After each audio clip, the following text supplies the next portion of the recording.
রাসূলুল্লাহ সাল্লাল্লাহু আলাইহি ওয়াসাল্লাম বলেছেন, যখন আমার উম্মত এই 15টা পাপে লিপ্ত হবে, এই 15টা পাপে লিপ্ত হবে, তখন তাদের উপর আল্লাহর পক্ষ থেকে আযাব এবং গজব আসতে শুরু করবে।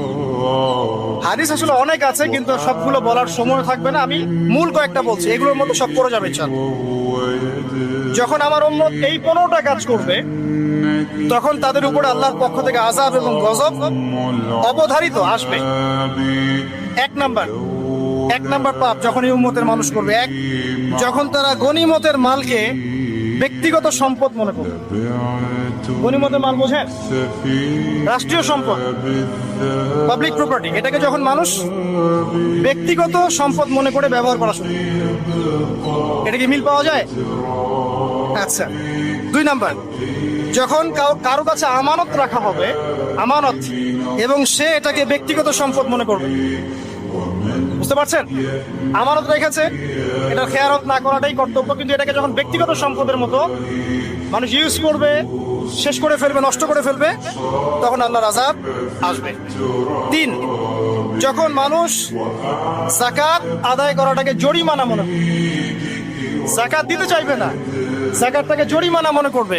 কি সমস্যা, কি বার্ডেন, যাকাত আবার দেওয়া লাগে কেন? আমরা তো ট্যাক্স দেই।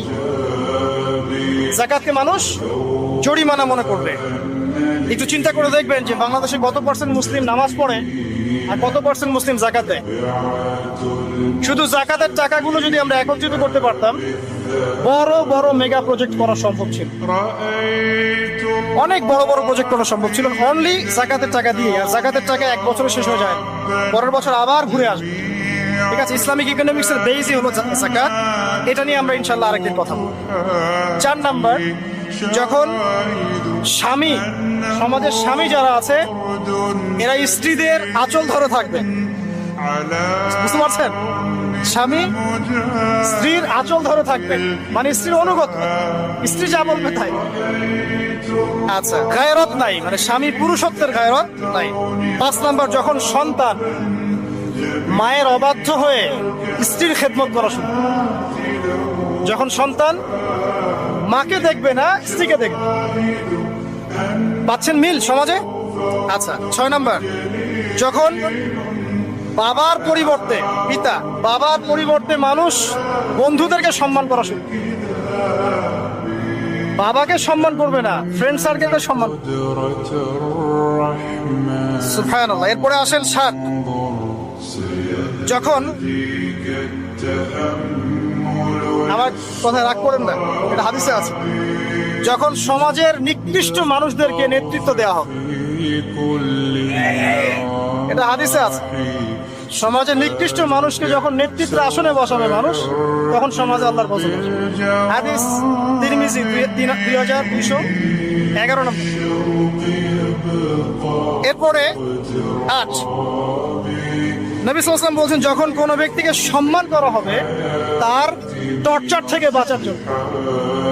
যখন কোনো মানুষের সম্মান করা হবে তার শাস্তি থেকে বাঁচার জন্য, মানে মানুষ মন থেকে সম্মান আসছে না, ভয়ে আপনি সম্মান করছেন। এই অবস্থা যখন আসবে, তখন আল্লাহর আযাব আসবে।